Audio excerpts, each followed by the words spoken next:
안녕하세요. 새벽달입니다. 오늘 제가 말씀드릴 내용은 건강에 관계된, 특히 영양학에 관계된 내용입니다. 해당 자료는 하비 다이아몬드 저자의 다이어트 불변의 법칙이란 책의 내용을 기반으로 만들었고요. 제 생각과 의견을 말해보려고 합니다.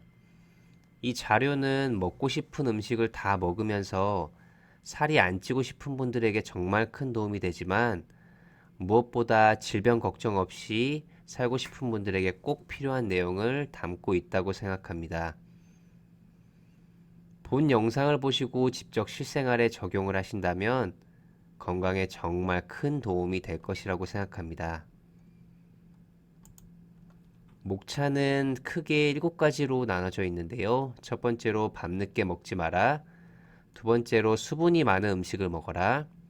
세 번째로 아무 음식이나 섞어 먹지 마라. 네 번째로 살아있는 음식을 먹어라. 다섯 번째로 단백질, 여섯 번째 기타, 마지막 일곱 번째 결론 순서입니다. 첫 번째로 밤늦게 먹지 말자 챕터입니다.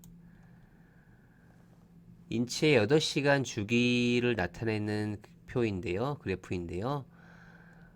낮 12시부터 저녁 8시까지는 섭취 주기입니다. 음식을 먹고 소화시키는 주기입니다. 그리고 저녁 8시부터 새벽 4시까지는 동화 주기고 섭취 주기 동안 먹은 음식을 흡수하고 사용하는 주기입니다. 그리고 새벽 4시부터 낮 12시까지는 배출 주기입니다. 몸의 노폐물과 찌꺼기들을 배출해서 제거하는 주기입니다.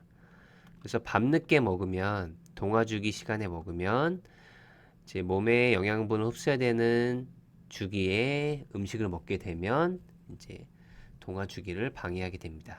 그래서 밤늦게 먹는 것이 몸에 좋지 않습니다. 두 번째로 수분이 많은 음식을 먹어라.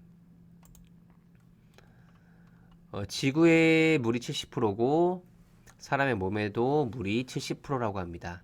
수분 함유량이 높은 음식을 먹는 것이 좋습니다. 수분 함유량이 높은 음식은 과일이나 야채입니다. 두 번째로 과일 야채가 정답이다라는 이제 목차인데요. 이 과일과 야채에 들어있는 수분은 몸에 영양분을 운반하는 역할을 하고요. 그리고 해독작용을 해서 몸의 노폐물을 제거합니다. 그래서 매끼 식사 때마다 70%는 과일이나 야채를 먹고 나머지 30%는 원하는 음식을 먹으면 좋습니다. 세 번째로 사자는 호랑이를 잡아먹지 않습니다. 육식동물은 육식동물을 절대 잡아먹지 않습니다. 사자는 호랑이를 먹지 않고 곰은 늑대를 먹지 않습니다.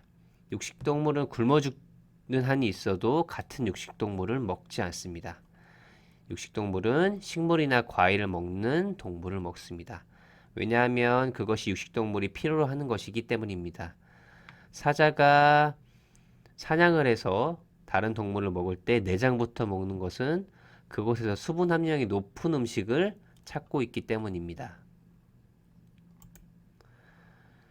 그리고 네 번째로 식사하면서 물 먹지 말라는 내용인데요. 아마 이 내용을 많이 들어보셨을 텐데요. 왜 물을 먹는 것이 안 좋은가? 밥을 먹으면서 물을 먹으면 결론적으로 몸이 쇠약해지는데요. 이유는 물을 먹으면 소화액을 희석시켜서 음식의 소화를 방해하게 됩니다. 또한 섭취 주기와 동화 주기를 크게 방해하고 엄청난 에너지 손실을 초래해서 결국 가장 중요한 배출 주기에 악영향을 미친다고 합니다.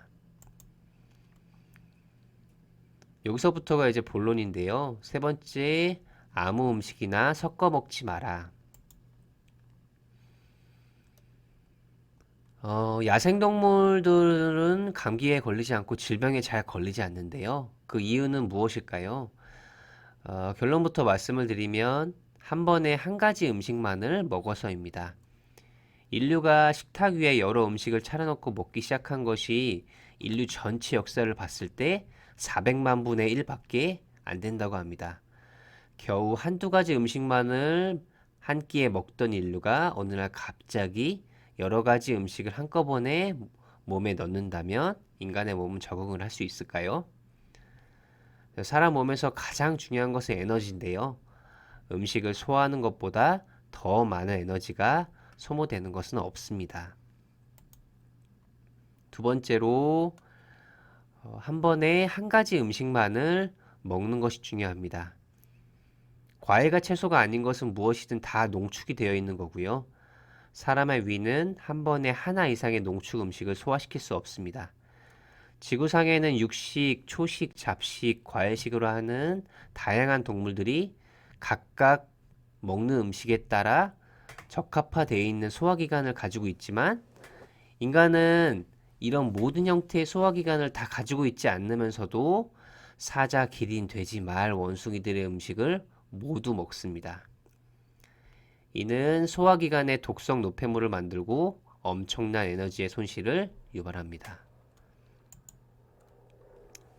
세 번째로 섞어 먹으면 썩는다는 내용입니다. 단백질을 먹으면 사람 몸속에서 산성의 소화액이 형성이 되고요.